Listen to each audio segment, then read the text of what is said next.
Hey, financially savvy travelers. Welcome back to another episode of the Thought Card podcast. I knew that the US was massive, but I really got a chance to see it for myself up close and personal when our family packed up our bags and set out on an epic cross-country road trip. I want you to get ready for a candid episode that spills the beans on some of the costly mistakes we made during our 1,200-mile cross-country road trip, which spanned 10 states. I'm Danielle Desir Corbett, and this is the Thought Card podcast, where we talk about travel and money. Thank you for joining me for another episode. From unexpected car rental trouble to expensive tolls, skip the pitfalls and make your adventure one to remember without, I would say, the financial setbacks. Before we jump in, the International Driving Authority, IDA, wants you to travel with ease and confidence. If you're planning to travel abroad, apply for an international driving permit from the IDA. By translating your driver's license to 70 languages, it's a simple and affordable way to ensure you can drive safely and legally in foreign countries. Benefits of using the IDA's translation service include peace of mind, convenience, and affordability. After the episode, tap the link down in the description to get started and enjoy the ease of driving overseas. You can also find the link in the accompanying blog post over at thoughtcard.com. Welcome to the Thought Card, a podcast about travel and money, where planning, saving, and creativity leads to affording travel, building wealth, and paying off debt. We are the financially savvy travelers. Alrighty, so why go on a cross-country road trip? Well, first and foremost, I was born in the US, and I will admit that I haven't seen everything in the US. I haven't gone to all 50 states, and I still have a lot to do on my travel wish list for the US edition. And one of those things was going on this cross-country road trip. And being that I live on the East Coast, something that's really common that you hear a lot of people talk about is driving from like New York City or wherever you're based all the way down to Florida. So I've grown up, with my family doing these kinds of trips, but I personally never did this kind of trip. So I never did a cross-country road trip. And I kind of felt like from home to Florida is like a great introduction versus like from home to like the opposite side of the country, like California or Las Vegas or something like that. So road tripping to Florida, if I'm honest, wasn't our first choice. But I'm really happy we did it. We didn't realize we had picked travel dates around Easter, which meant that flight prices were ridiculous. So no, we did not want to spend $1,200 per person for economy seats. So we decided to rent a car instead. We were like, we're going to go to Florida no matter what, and we're just going to road trip it instead. And since we were traveling with the grandparents, my in-laws and I booked a 7-passenger SUV for just over $1,000. So instead of us spending $1,200 per person, and there were like a group of 5 of us, we were like, you know what, we're going to just all pitch in and we're going to just rent this car, this large SUV for $1,000. And that would shave our budget. And I was pretty happy about that. I was like, okay, all right, financially savvy travelers. Okay, we're doing it, right? Cost savings, still traveling. But here's where things got tricky. So let's dig into the costly mistakes, the costly road trip mistakes. So number one, we didn't have a plan B for any car rental issues that arose. And in the accompanying blog post, I'll go more into detail about it. But for the brevity of this episode, I'll just say that we got to the car rental counter and there were no cars on the lot, like absolutely zero cars to rent. Mind you, we had booked this car rental like a minimum of like 3 to 4 months ahead of time. So we were really upset that the day we came to rent the car, that nothing was ready for us. Nothing was prepared. And it was very, very infuriating. And I would say like really sloppy on their part. But something I learned is that with car rentals, I'm so used to it being a thing. Like I booked a car rental months ago. I'm going to go to the counter the day of and pick up a car rental. But what happens if there's no cars available? Like, what's your plan B? For us, we had to pause for a second to be like, what is the alternatives? We're leaving tomorrow. And for us to find a last minute rental doesn't make sense, doesn't make financial sense. So we decided to actually take our cars instead. And there was a bit of back and forth in terms of like, we lease our cars. And with the lease, you have a certain amount of miles that you have to stick to every year. So I was kind of concerned about, are we going to go over this mileage? Because this is like a 1,200-mile trip. But overall, we decided instead of renting a car, we're going to just drive and use our own vehicles. Imagine if you don't have a car that you can just do that with, right? Here you are the day before your trip, or maybe the day of your trip, and there's no cars. What do you do, right? So having a plan B for your car rental issues, I think is really important. And I'm not quite sure what the solution to that is if we were in a different situation, but maybe that's like more pressure, calling customer service, complaining, and I'm sure it would have gotten figured out, but it was very upsetting the day of that there was no cars in the lot. And that could have potentially delayed our trip and caused a lot of issues because we had a really long road trip ahead of us. All right. Costly mistake number 2 was buying water bottles and leaving them in the car. And the issue here is that because the car was hot for extended amount of time, we ended up not being able to use and drink those waters from those water bottles, which ended up being a waste.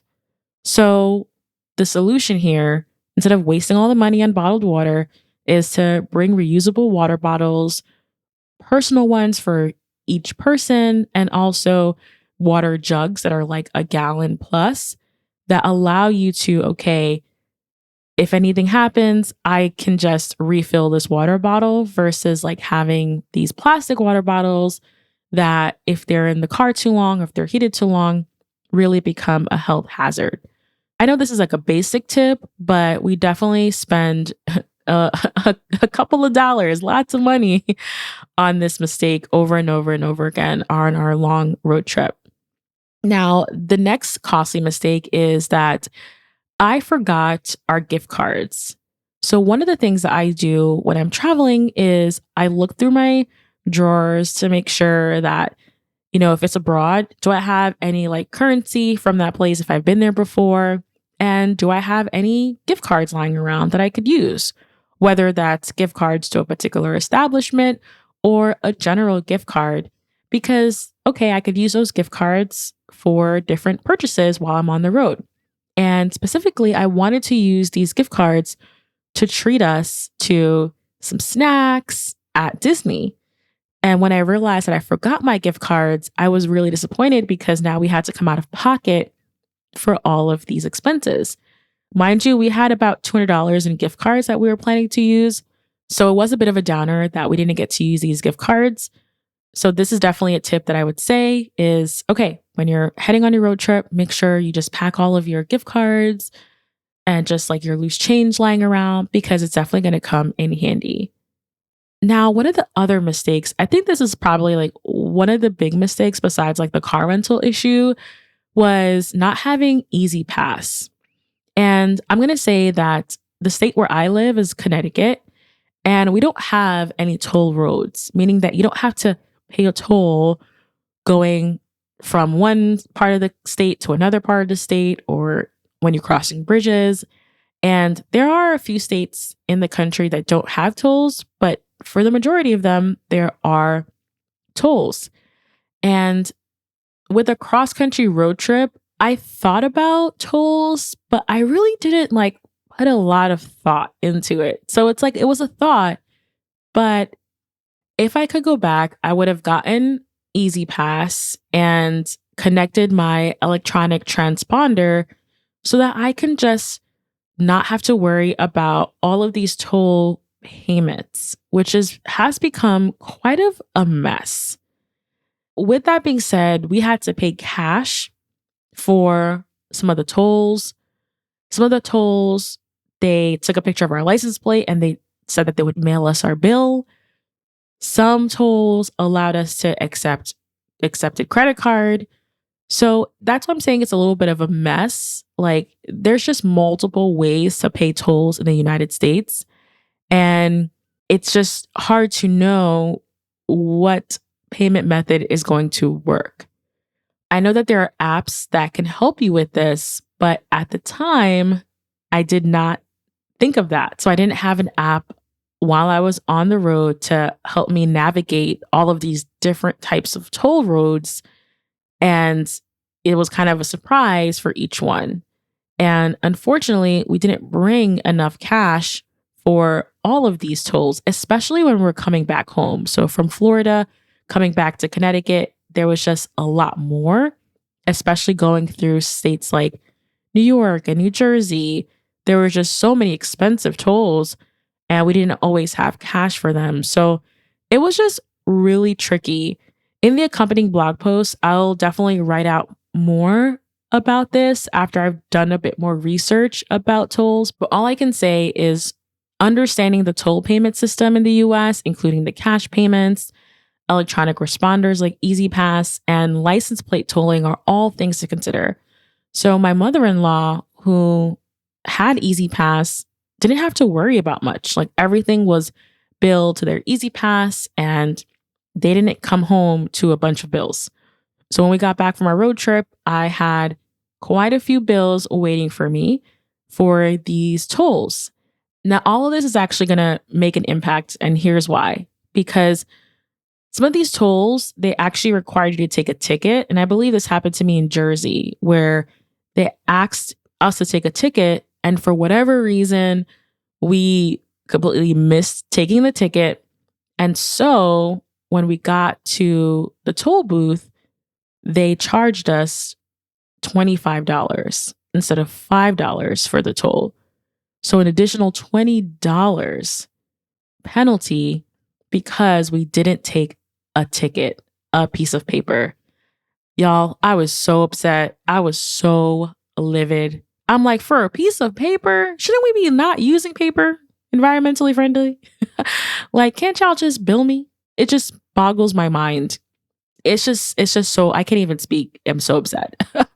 But yeah, so missing one of these toll tickets, we had to pay an extra $20. And then in Delaware, they sent us the bill and they added an extra $50 in administrative fees. $50. What? What is going on? So yeah, the whole toll situation was a hot mess. And if I were to do it again, I would have a better understanding of how tolling works, keeping track of like having my Easy Pass, keeping track of like, do we need a ticket? Do we not need a ticket? It's just a lot, especially like you've been driving for hours on end and you're trying to follow the signs and you are trying to navigate and you miss something. And as a result, you have to pay so much extra money outside of pocket. This is definitely a costly mistake that I feel like we could have definitely avoided if we were thoughtful, intentional, and definitely moving forward. They ain't gonna get me. I'm not the one. Moving forward, I'm not the one. I kind of teased this earlier, but not bringing enough cash definitely had an impact on our expenses because there were some places that they required a minimum spend of $5 on your card. So especially when we like took pit stops for at the gas station or something and we're just like, oh, we just want to pay something quickly with card, they were like, you have to spend more because there's a card minimum. And this is not something I typically have to worry about when I'm home. Like, we're pretty much a cashless family where we wholeheartedly believe in points and miles and using plastic whenever possible. So we kept that same mentality on the road with us. And that is going to actually lead you to spending more money than you anticipated because of this like minimum spend requirement.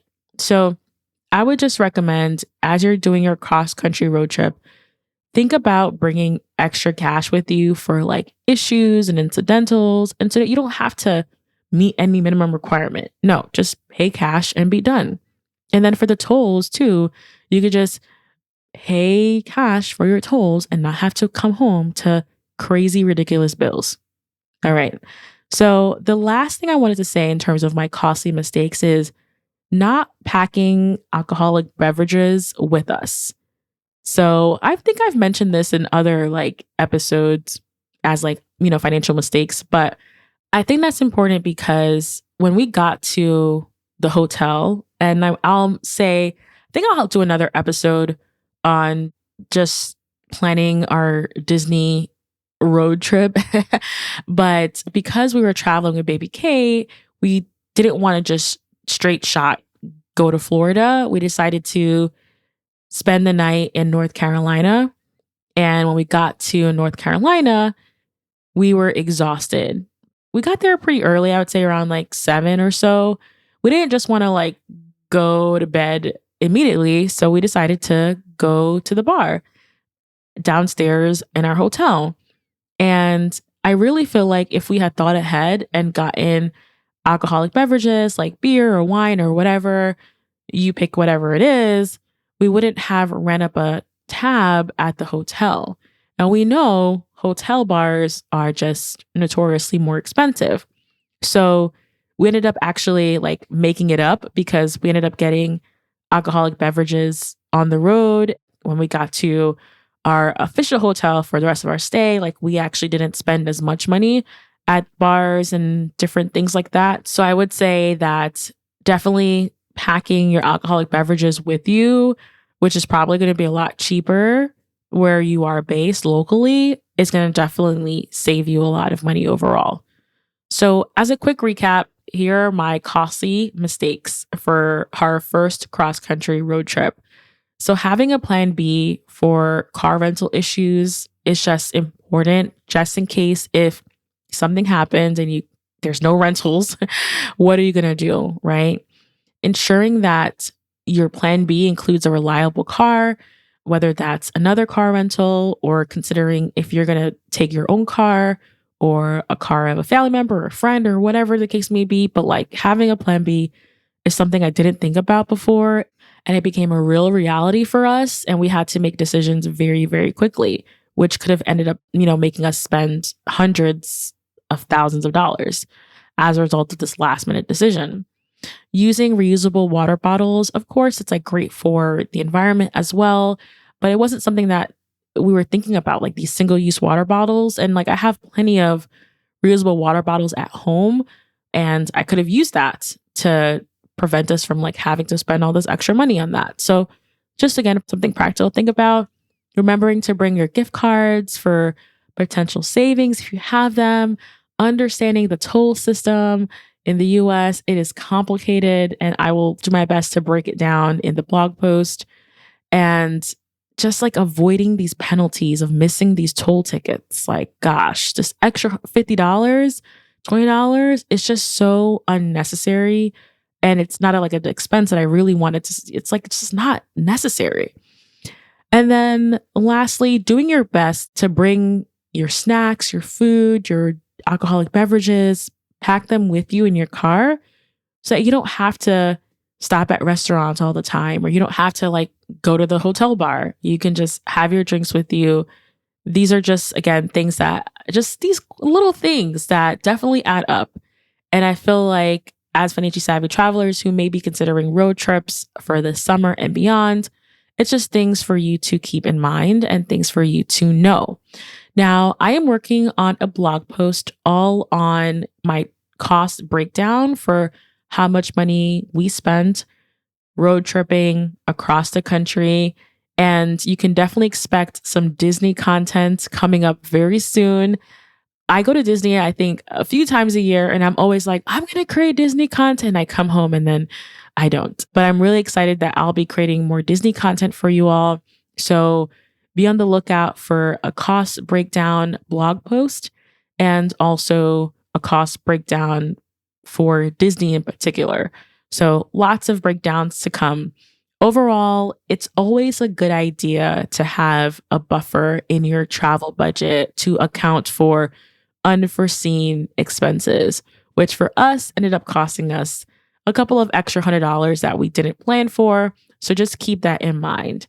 If you enjoyed this episode, this road trip style episode, I encourage you to listen to episode 102, where I broke down 28 plus items to bring on a road trip. And also episode 112, if you have a baby and you're considering road tripping with your baby, I give 10 additional tips for that. And then lastly, summer is almost here. And in episode 106, I broke down 12 ways to save on summer travel. So there's just lots of episodes to listen to. Those 3 I think will be great to listen to after this one. And a special thank you again to IDA, International Driving Authority, for partnering on this episode. And we'll make sure to include all the links mentioned in the show notes. Until next time, bye.